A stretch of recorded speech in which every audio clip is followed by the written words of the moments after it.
Здравствуйте, господин Муньос Молиной. Здравствуйте, дорогие слушатели.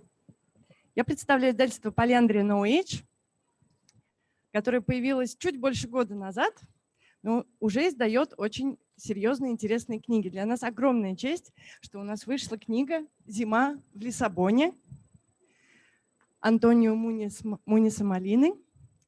А еще большая честь сегодня поговорить с людьми, которые создают такие книги. В Москве с нами будет общаться Александра Горбова, которая перевела эту книгу на русский язык. Более того, благодаря которой эта книга нашла русского издателя, а значит и читателя. И с нами сегодня по Zoom-связи автор. Предоставляю микрофон Александре. Но прежде всего очень хочу попросить ее рассказать, как так получилось, что эта книга так долго искала своих читателей. Спасибо. Добрый день. Я очень рада, что вы все здесь собрались, и очень рада интересу к этому прекрасному роману. Здравствуйте, господин Муньос Молиной. В первую очередь я хочу сказать, что этот роман, который во многом посвящен памяти и воспоминаниям, лично для меня тоже история о памяти и воспоминаниях, как и, наверное, для автора, потому что этот роман я перевела довольно давно, несколько лет назад, и несколько лет я искала издателя, чтобы этот роман издать. Я не знаю, почему российские издатели сразу же не заинтересовались этим произведением, но теперь я думаю, что это будет прекрасный старт для того, чтобы другие произведения Муньоса Молиной тоже нашли своего российского читателя. Oh, thank you so much, my dear translator. You know that at the beginning of writing and reading, and at the heart of literature, there is always someone who is taken up by a book, someone who is full of enthusiasm for something and wants to share it immediately with as many people as possible. No? Writing must be shared. Writing must be found out. No? And in my case, in my own life, no, so many books have come to me because someone had enthusiastically supported them or translated them, even against all the odds, even against indifference. No, someone discovers a book and wants immediately not only to read it, but also to share with as many people as possible. No, to share it with his or her friends. No, to make it part of the lives of other people. That's always the miracle of literature. So that's why I am so grateful to you personally. No, a translator is the best possible reader. No, there is no better reader than a translator. No, a translator is the one who pays the most attention to the writing. And you know that what every writer wishes is, as James Joyce said, to find the perfect reader suffering from the perfect insomnia. Я хотела бы поблагодарить Антонио Муньоса Молиной за такой взгляд на переводчика, я с ним совершенно согласна. И я хотела бы задать один вопрос по-испански. Эта книга была опубликована в Испании больше 30 лет назад, и мне хотелось бы узнать, как автор отреагировал на известие о том, что вот теперь она будет опубликована также и в России. Well, it was a beautiful surprise, no? Because, you know, when you write a book, you immediately, at least in my case, when you write a book, you tend to forget it immediately.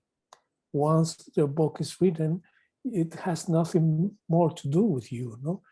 And in this case, the book was finished more than 30 years ago. In fact, almost 35 years ago. But still, the book is still very close to my heart, no? Because it was my second novel. It was the book that made my name in Spain and also in Europe, no? it was the first of my books that was translated successfully in many different languages, no?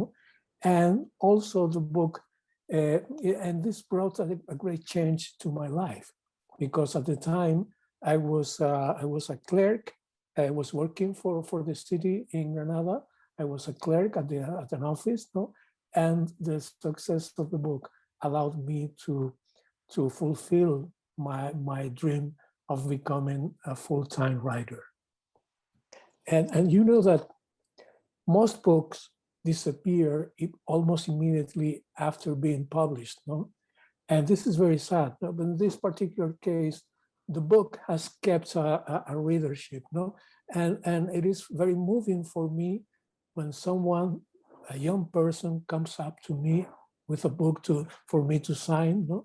And I realized that this person wasn't born at the time I wrote the book, no?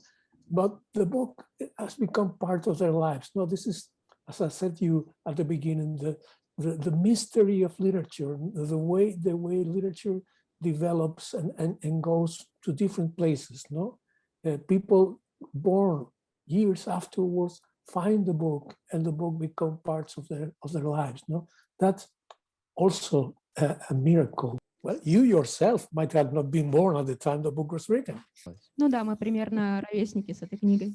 Я хотела спросить, вот по прошествии стольких лет, десятилетий, с того момента, как вы написали эту книгу, как изменился ваш взгляд на то, о чем она для вас?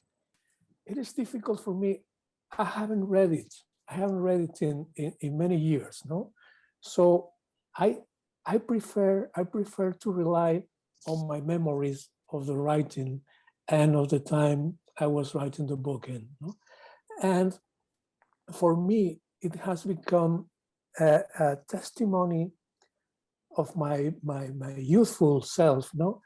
And many things have changed in my life and in my way of seeing literature and even love but the core issues the book is about: music and love and the passing of time and the way you relate to foreign cities and the way your imagination sometimes overtakes your life, no? And makes you see things not as they are, but as you wish them to be.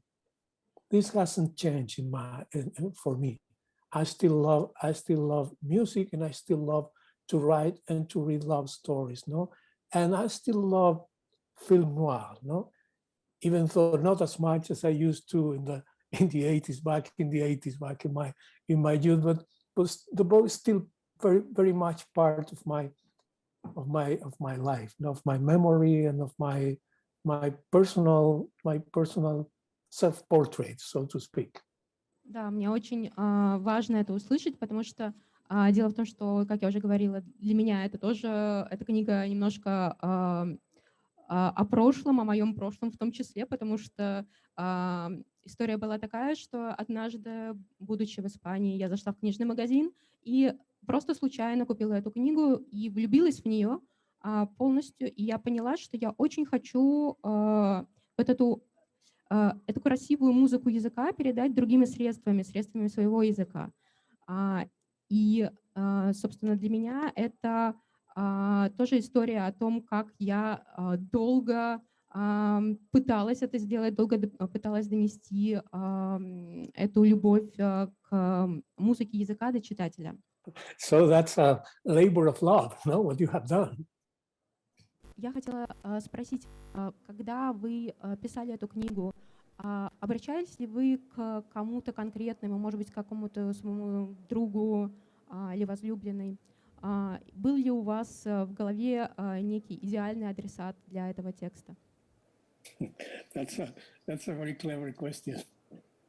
You remember there is a poem by T.S. Eliot, no, to his wife, no, and he says in the poem, "With private words, I address you in public." No? So you know that books are written for.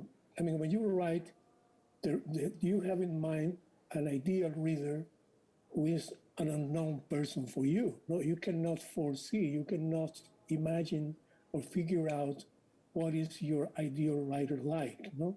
But in some cases, in many cases, aside from this general readership that you dream to reach, there's also a particular person you would like especially to be addressing with the book, no? You are putting messages, you are putting coded messages into the book sometimes, no? And it doesn't mean that someone who is not into your life, it doesn't mean that someone who is not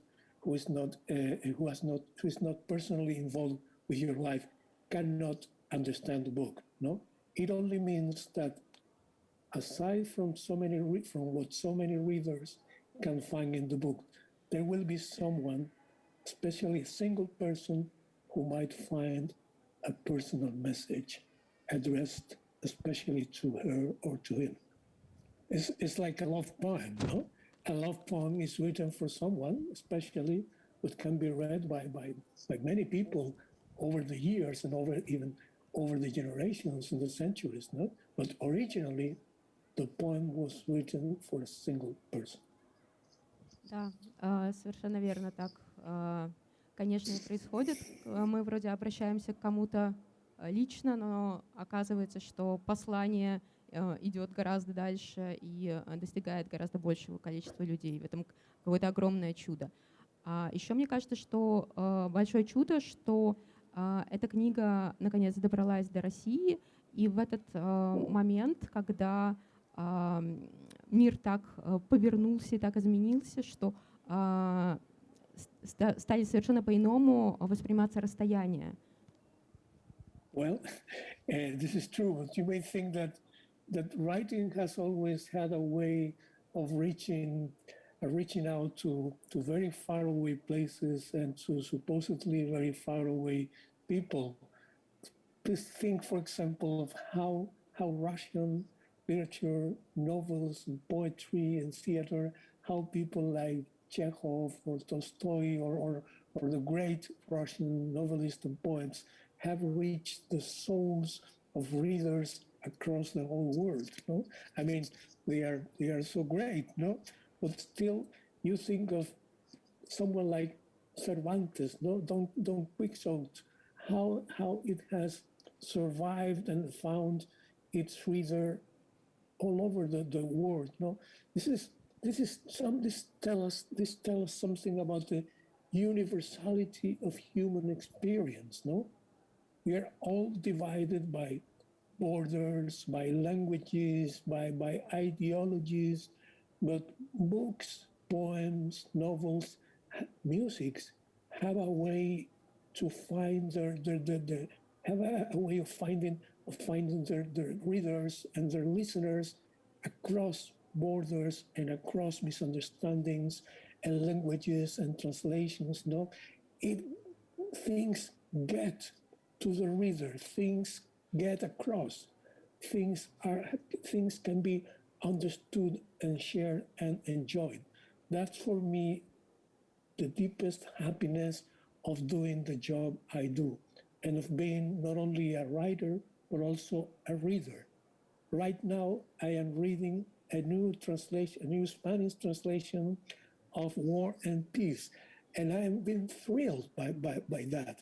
And I remember when I first found out Life and Fate by Vasily Grossman, no, I was so deeply touched by that. No, I am not Russian, I don't understand Russian, I don't share Russian history, but still these books get to my very heart. When this book was first published, no, many people ask me, how come that you write a novel about a jazz musician? You're a Spaniard, you're from Andalusia. You should be writing about flamenco music or about Spanish music, no? Why American jazz musicians or Spaniards who play jazz, no? They said jazz was born in the US and was born mostly from the culture of black slaves but it expanded into the whole world. And that's why jazz music, being an American music, can be perfectly understood and enjoyed or even played by a Spaniard or by a Russian or by a Japanese.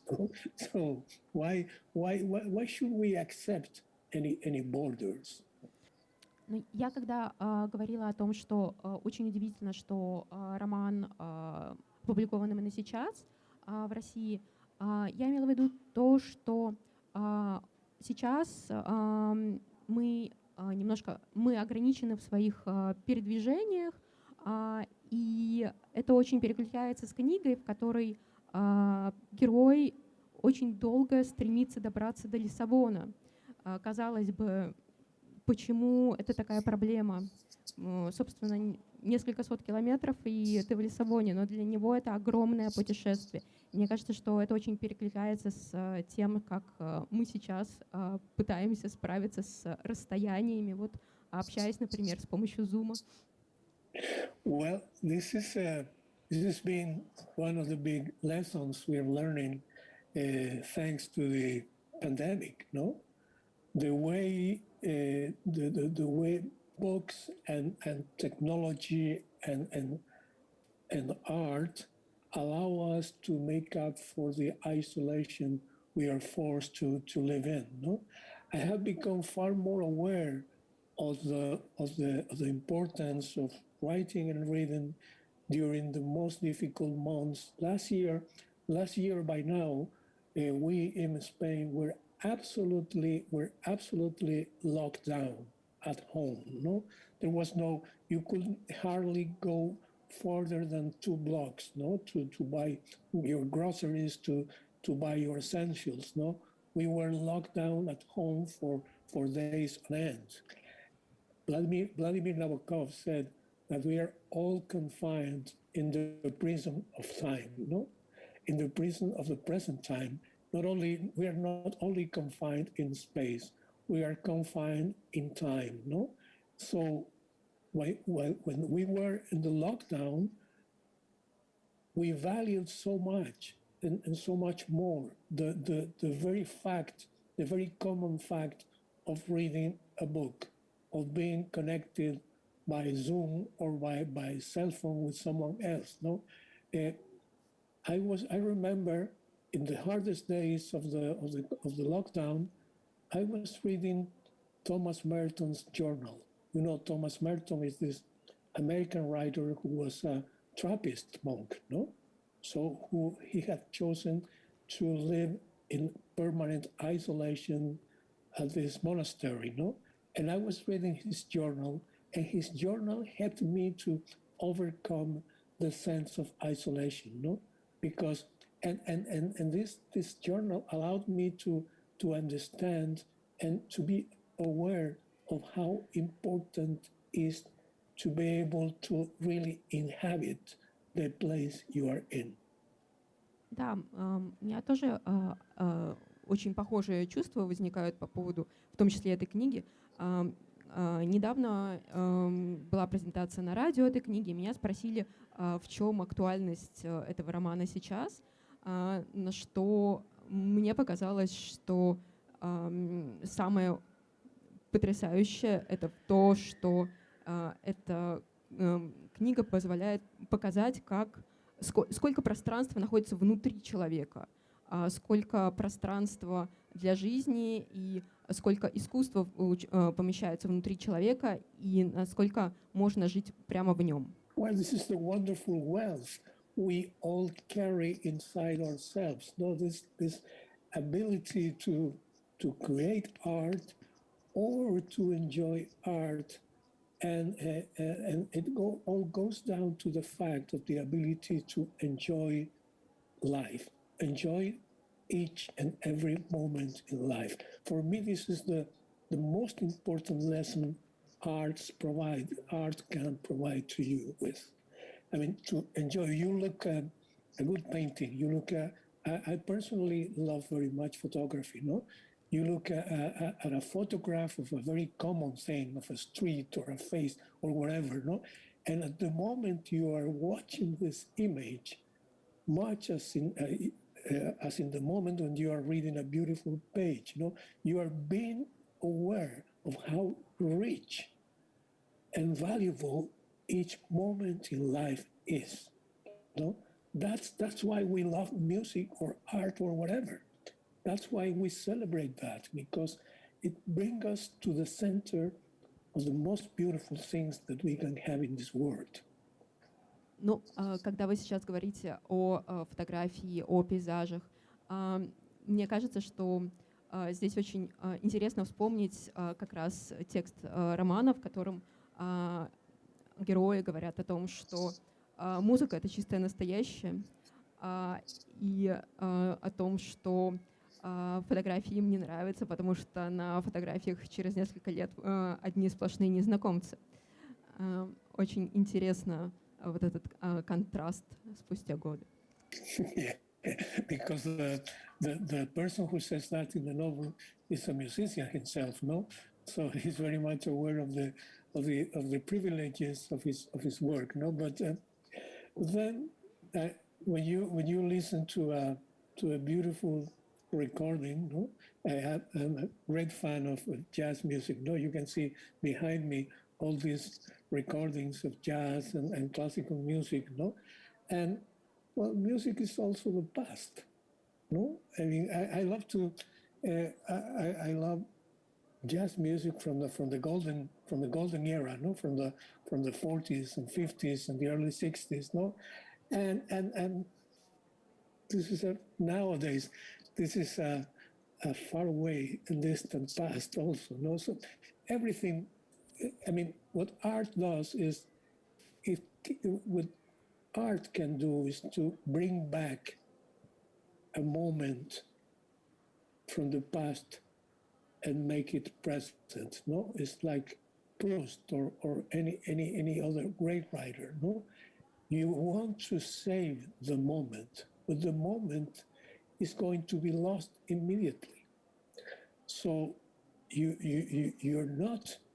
You don't want it to disappear. You don't want it to be erased. You want somehow to preserve it, to bring it forward into the future. This is all we love to do with our work, no? And musicians, the beauty of music is that it happens in the moment, no? But immediately, music also becomes part of the past, no? As photography or whatever, or every moment of our personal lives. No? Говоря о музыке, часто ли вы довольны тем, как звучат ваши фразы? Часто ли вы переписываете то, что вы написали, потому что ритмически не складывается? I think there are two different moments in the creative process, no?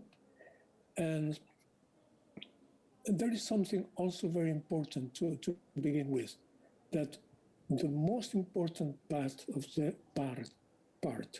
the creative process happens unconsciously. So when you write, as I said before, there are two different moments or circumstances, no? The first one is the moment of the fast writing. You had to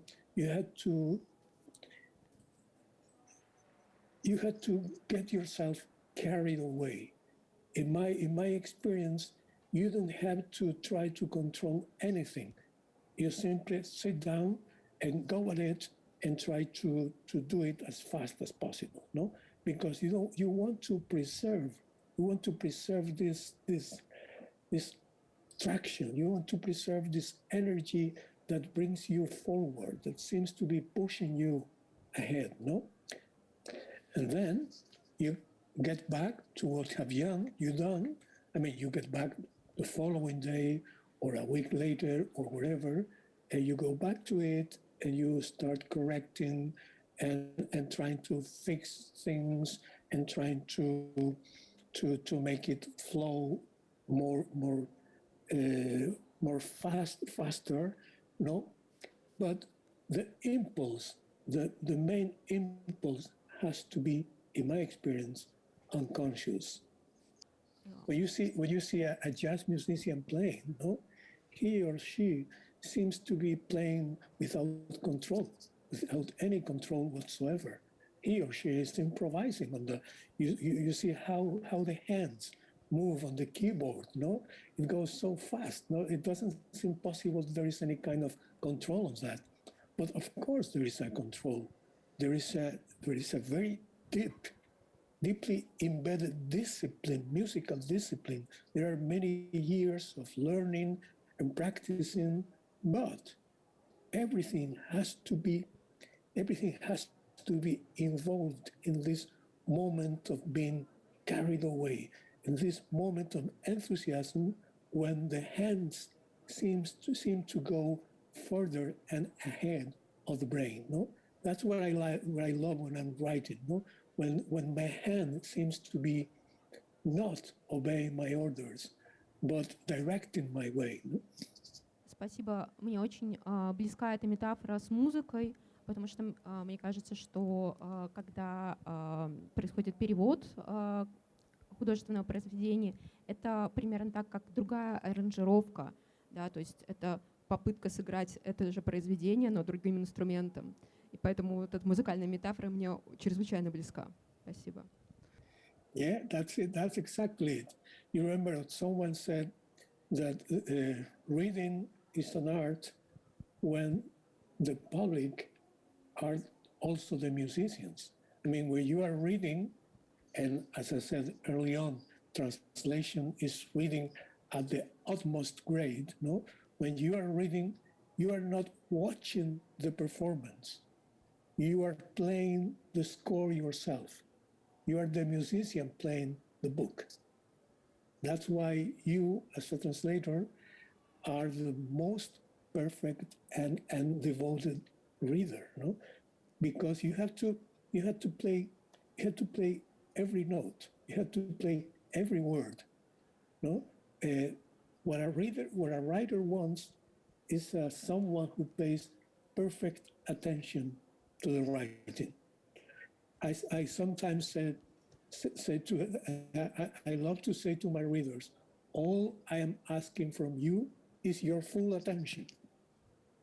No, the only thing I'm asking you to do is to pay attention, is to pay full attention to me. No, and this is a complete engagement with the written page, with the score, no, with each and every note. No, it's like these musicians who have a perfect pitch, who can listen to each and every note perfectly. No, that's the attention required to read, and the attention required to translate as well. No. Большое спасибо за такие глубокие ответы. К сожалению, сейчас нам уже пора заканчивать. Но я очень хочу от всего сердца поблагодарить за эту потрясающую глубину. I am the one who is grateful. And I mean, writing is an act. It's a way of saying thanks. No, I mean, you think that writing is a very solitary job, no, because you are alone most of the time in this room, no, where I am now. No? And but then you realize that it is a very, very collective endeavor, no? Because in order to the writing to be fulfilled and to reach out, you need so many people. You need a translator, you need an editor, you need people who are enthusiastic and are devoted to this beautiful miracle, no? So after so many years doing this job, no, after so many years since I finished winter in Lisbon and it changed my life for good.